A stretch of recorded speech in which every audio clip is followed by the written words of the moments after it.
The నోస్టిక్ gospels పిలుపు సువార్త. యెషువా తన శిష్యులకు చెప్పిన మాటల యొక్క ప్రారంభ గ్రీకు వాలంటైన్ సేకరణ. చాలామంది బాప్టిజం, అభిషేకం, యుకారిస్టు మరియు బ్రైడల్ ఛాంబర్ యొక్క లోతైన మతకర్మ రహస్యాలను సూచిస్తారు.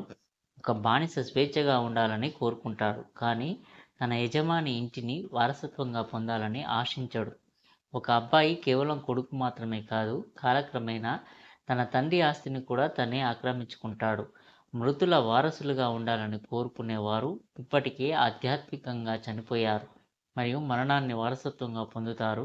జీవించి ఉన్నవారికి వారసులుగా ఉండాలని కోరుకునేవారు ఆధ్యాత్మికంగా జీవించి ఉంటారు మరియు జీవించి ఉన్న వాటిని మరియు చనిపోయిన వాటిని వారసత్వంగా పొందుతారు. చనిపోయిన వారు ఏమి వారసత్వంగా పొందరు, అయినప్పటికీ వారు జీవించి ఉన్న వాటిని వారసత్వంగా పొందితే వారు నిత్య జీవమును పొందుతారు. నిజమైన క్రైస్తవుడు ఎన్నటికీ మరణించడు, ఎందుకంటే అతను ఆధ్యాత్మిక మరణాన్ని వారసత్వంగా పొందేందుకు వ్యర్థంగా జీవించలేదు. సత్యం పట్ల గొప్ప విశ్వాసం ఉన్నవాడే నిజమైన జీవితాన్ని కనుగొన్నాడు. ఈ మనిషి నిజంగా జీవించి ఉండటానికి, తన స్వభావానికి చనిపోవడానికి ధైర్యం చేస్తాడు. ప్రభువైన యేసుక్రీస్తు వచ్చినప్పటి నుండి ప్రపంచం పునఃసృష్టించబడింది.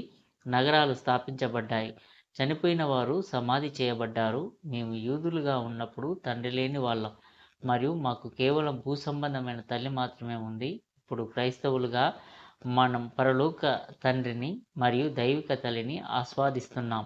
కఠినమైన శీతాకాలంలో విత్తేవారు అద్భుతమైన వేసవిలో పంట కోస్తారు. ఈ ప్రపంచం కఠినమైన శీతాకాలం, వేసవి శాశ్వతమైన రాజ్యం. ఈ శీతాకాలపు ప్రపంచంలో ఇప్పుడు విత్తుకుందాం, తద్వారా మనం అద్భుతమైన వేసవిలో పంట కోయవచ్చు. ఈ శీతాకాలంలో వరాలను ప్రార్థించడం అయోగ్యం. వేచి ఉండండి రాబోయే వేసవి కోసం.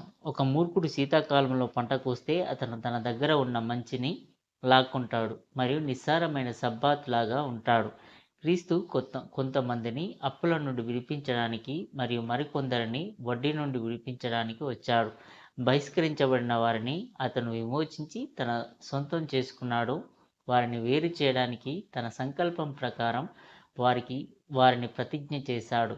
ఆయన వచ్చినప్పుడు ఆయన ఇష్టపూర్వకంగా తన జీవితాన్ని త్యాగం చేశాడు, ఎందుకంటే ఈ ప్రపంచం సృష్టించబడటానికి ముందే అది నిర్ణయించబడింది. అతను విమోచించడానికి మొదట వచ్చాడు. అది ప్రతిజ్ఞ చేసినట్లుగానే అది దయ్యాల చేతుల్లో పడి చెరసాలలో వేయబడింది. కానీ ఆయన దుష్టులను, మంచివారిని ఇద్దరిని రక్షించడానికి వచ్చాడు. వెలుగు మరియు చీకటి, జీవితం మరియు మరణం, కుడి మరియు ఎడమ విడదీయరాని కోలలు. ఎందుకంటే మంచివారు పూర్తిగా మంచివారు కాదు, లేదా దుష్టులు పూర్తిగా దుష్టులు కాదు, లేదా జీవితం కేవలం జీవితం కాదు, లేదా మరణం కేవలం మరణం కాదు. ప్రతి ఒక్కటి దాని ప్రాథమిక మూలానికి తిరిగి వస్తుంది. కానీ ఈ స్పష్టమైన వ్యతిరేకతలను అధిగమించేవారు శాశ్వతులు. ప్రాపంచిక పేర్లు మోసంతో నిండి ఉన్నాయి మరియు మన మనస్సులను మోగిస్తాయి. వారు తండ్రి, ఆత్మ, కుమారుడు, జీవం, వెలుగు, పునరుత్థానము మరియు చర్చి వంటి పదాలతో సరైనది మరియు తప్పు మధ్య వ్యత్యాసాన్ని బురదలో వేస్తారు. శాశ్వత ప్రపంచంలో అలాంటి మోసాలు ఉండవు. ఒకే పేరు ఎప్పుడూ ఉచ్చరించబడదు. తండ్రి తన కుమారునికి ఇచ్చిన పేరు, ఎందుకంటే కుమారుడు తన పేరు తెలుసుకుంటే తప్ప తండ్రి కాలేడు. ఈ పేరు తెలిసిన వారు ఎన్నడూ దీనిని ఉచ్చరించరు. సత్యం మన కోసమే పేర్లను తెచ్చింది. చీకటి శక్తులు మనిషిని మోసం చేయాలని, నిజంగా మంచి వాటితో అతని సంబంధాన్ని గందరగోళపరచాలని కోరుకున్నాయి. వారు మంచి పేర్లను తీసుకుని చెడ్డవాటికి పెట్టారు. తద్వారా ఈ పేర్లతో వారిని బంధించవచ్చు, కానీ కృప ద్వారా వారు వాటిని చెడు నుండి తీసివేసి మంచికి తిరిగి ఇస్తారు. ఈ చీకటి శక్తులు మనిషి స్వేచ్ఛను దొంగిలించి బానిసలుగా చేసుకోవాలనుకున్నాయి. ఈ శక్తులు మనిషి మోక్షానికి ఆటంకం కలిగిస్తాయి, ఎందుకంటే మనిషి రక్షింపబడితే జంతు బలి అవుతుంది. క్రీస్తుకు ముందు మన్నా లేదు.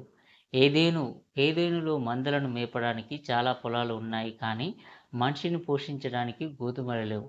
మానవుడు జంతువుల వలె తినేవాడు, కానీ పరిపూర్ణమైన మానవుడైన యెషువా మానవాళి ఆత్మ ద్వారా పోషించబడేలా స్వర్గం నుండి మన్నాను తెచ్చాడు. చీకటి శక్తులు తాము చేసే పనిని తమ స్వంత సంకల్పం ద్వారా చేస్తాయని ఊహించుకుంటాయి. అయినప్పటికీ పరిశుద్ధాత్మ రహస్యంగా వారి ద్వారా తనకు నచ్చినట్లుగా చేస్తుంది. నాటి నుండి జీవించే సత్యం.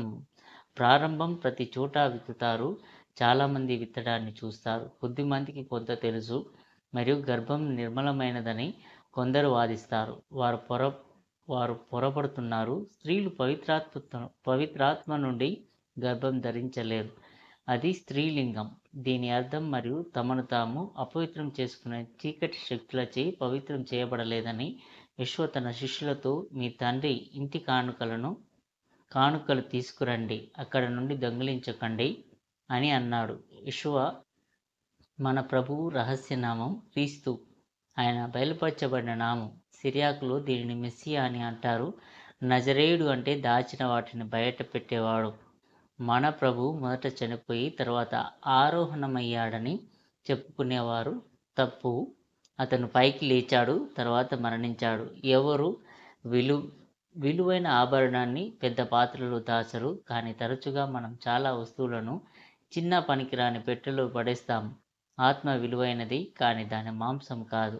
వారు నగ్నంగా లేస్తారేమోనని భయంగా ఉంది, మరియు వారు పూర్తి దుస్తులు ధరించి ఎక్కడానికి ఇష్టపడతారు, కానీ కేవలం మాంసం ధరించిన వారు నగ్నంగా మరియు సిగ్గుపడి ఉన్నారని వారు చూడరు. కొరింథీయులలో ఇది ఇలా పేర్కొంది: రక్త మాంసాలు రాజ్యాన్ని వారసత్వంగా పొందవు, శరీరాన్ని మాత్రమే వారసత్వంగా పొందలేము. యెషువ మరియు ఆయన పవిత్ర సహవాసానికి చెందిన దానిని వారసత్వంగా పొందుతుంది. యోహాను సువార్తలో యెషువ ఇలా అంటాడు: నా శరీరాన్ని తిని నా రక్తాన్ని తాగిన వాడికి జీవం లేదు. ఆయన శరీరమే వాక్యం, ఆయన రక్తమే పరిశుద్ధాత్మ. వీటిని స్వీకరించే వాడికే నిజమైన ఆహారం, పానీయం, బట్టలు ఉంటాయి.